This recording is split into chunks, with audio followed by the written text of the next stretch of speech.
And welcome to Daniel Church, Head of Advanced TV Product at Beachfront. Hi, Daniel. Thanks for having me. Thanks for joining, I appreciate it. And you just wrote a perspectives piece for VideoNuze called VAST and RTB, Peas in an Ad Pod, which we're going to discuss today. Sounds great.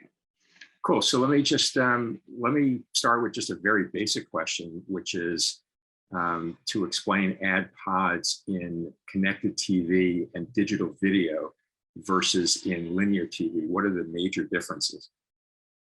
Yeah, that's a great question. So when you look at linear TV environments, there's a lot less flexibility. That's the first thing that you can kind of take away from that. They're all mid-rolls because they're all in live television content, and they're all having the ability to serve usually 120 seconds. And the issue that you see usually in the ad breaks on the linear side is it's a lot about creative control, making sure the creative is in the right version, making sure that it's 30 seconds, not 31 seconds, because that additional second will either go over content or be cut off early as it returns to content.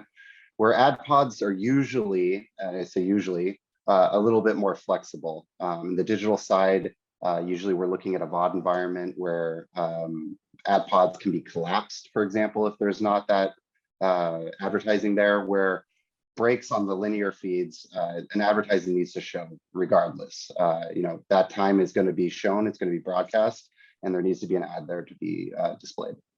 Okay, so you write that VAST has been around for a while, but that has not fully addressed ad pod needs. Maybe you could just talk about that a little bit before we get into openRTB 2.6. Sure. Yeah, VAST 3 was a great movement forward for the ad pods and for being able to use that in the programmatic ecosystem. However, VAST 3.0 kind of solved the problem between the TV and the actual ad server. So the way that the TV is going to call into the ad server is VAST 3.0. That will give the break information, how long, how many ads are going to be needed for that. Where when we talk to DSPs, that is in the openRTB standard. So it gets the pod information into the ad server, but we've always had the problem of getting that into the buy-side tools. And that has resulted in subpar viewer experiences, right? Correct. So, I think everyone who's watching AVOD on TV, I am as well, is seeing probably different behavior on the advertising ecosystem that you would have seen watching linear TV 10, 15 years ago. You're seeing the same ad multiple times. You might be seeing, a competitive ad following another one. And so building out the ability to be able to handle this between the buy-side tools and the ad servers will continue to make it more, I would say, diverse advertisements, and also add those protections so that Ford is not serving right before a Chevy ad. Fair enough. Yeah. So so you write about openRTB 2.6, and which was released by IAB in April, and its intended impact on programmatic CTV advertising. Maybe you could just discuss how specifically it's going to impact programmatic CTV. Yeah, so again, this extends the ad pod decisioning, or at least the information, into the buy-side dashboard. So what we're going to see here is a lot of additional yield coming through here, and additional guards on the rails. So when we actually give it to the DSP right now, an ad pod that comes into an ad server is usually split into the individual slots. So for example, a 120 break with 3 30-second ads will go into the DSP as 4 individual 30-second breaks. And so what that causes from the DSP side is they don't know that these are next to each other. And so they can't apply the competitive separation on their side.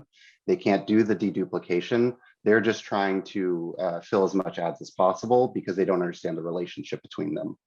And this will fix that. So instead of, for example, seeing the same creative back, because the first slot, if Ford is the most valuable advertiser for that spot, the identical slots will likely also result in that same advertiser being picked. So when the ad server actually gets it back and starts building these pods, if the DSP responds with four forward ads and we have to disqualify 3 of them, the yield is not there. And if you have any kind of ad server that doesn't do the competitive separation and deduplication, that will also cause what you see with multiples of the same ads. Got it. So openRTB 2.6 is going to address issues that have been sort of with us in the vast environment, like duplication, competitive separation, latency, frequency. Anything else in particular, or any more detail on any of those issues and how it's going to address them? Yeah, latency is the big one, because when we are separating those pods out into individual slots, you're multiplying the amount of calls that go to each partner. So for example, if you had 10 partners looking to buy your inventory and you send them each a pod, you're sending one request to that DSP, lower latency, they receive that all at the same time, they make a decision on that and they respond to it, instead of separating it out and turning what would be 10 calls out to the DSPs into maybe 100, duplicating these calls so that they can fill the whole time slot.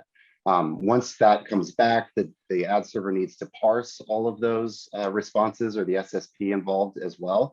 And so what you see is a lot more time taken to get the exact same kind of response back that VAST 3.0 and openRTB 2.6 will allow to happen a lot more quickly and seamlessly. So for the viewer, that's going to translate into a smoother ad experience, basically. Better all around. So first, you're going to wait less time. A lot of the timeouts, Right, or the duration to get those advertisements mean that you're waiting another second or two before your actual content plays. So you'll start seeing things sooner. And then you'll also see more ads, you'll see more diverse ads, and you'll see that kind of user experience kept in. And as we increase yield, we also have to remember they could decrease ad load. So, you don't need to, when your ads are not very targeted and not very valuable, you have to put a lot of them in there.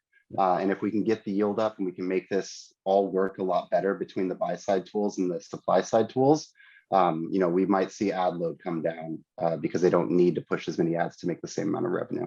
which in turn provides an even better viewer experience. And as you wrote in the piece, with subscription fatigue going on now and more people turning to ad-supported streaming, obviously a better ad experience, better viewer experience will only drive things further.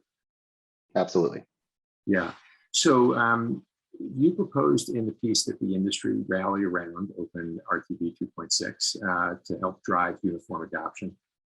It's only been obviously a few months, but how would you characterize adoption so far, and what, if any, hesitancies are there? Yeah, it is brand new with 2.6, although, VAST 3.0 has been out and it took quite a while before the industry adopted 3.0. We're still pushing different platforms to be able to support that. So there's a lot of work that needs to be done. 2.6, though, is going to be even more challenging for a lot of these DSP partners, because also they actually have to look at a pod holistically. So all of that needs to be built into their decisioning. Being able to receive it and read it is one thing. Being able to know that you need to not put a Ford and Chevy ad together. A lot of DSPs never quite needed to build that functionality. So I do want to give the DSPs a little credit. They have a lot of work to do. So even if it takes them a little while, it's a big job ahead of them.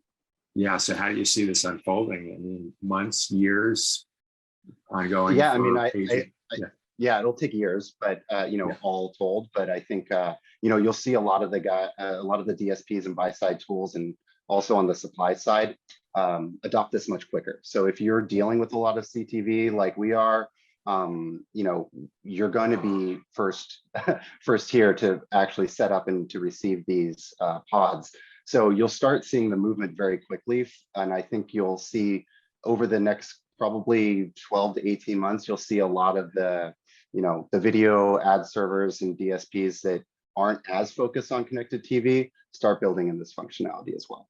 Yeah, cool. And we're just about out of time, Daniel, but anything else that you want to add from the piece that you wrote for VideoNuze? Anything else that we haven't discussed yet? Yeah, no, I mean, I just think that as we continue to work on these TV systems, we're getting closer to what people expect in the traditional environments.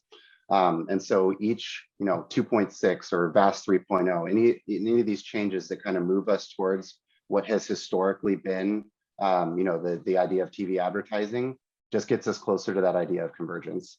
Yeah. Well, this is great, Daniel. Thanks for taking time. And again, I encourage our listeners to read Daniel's accompanying article related to VAST and RTB and Ps and an ad pod. So Daniel, thanks again for taking time. Appreciate it.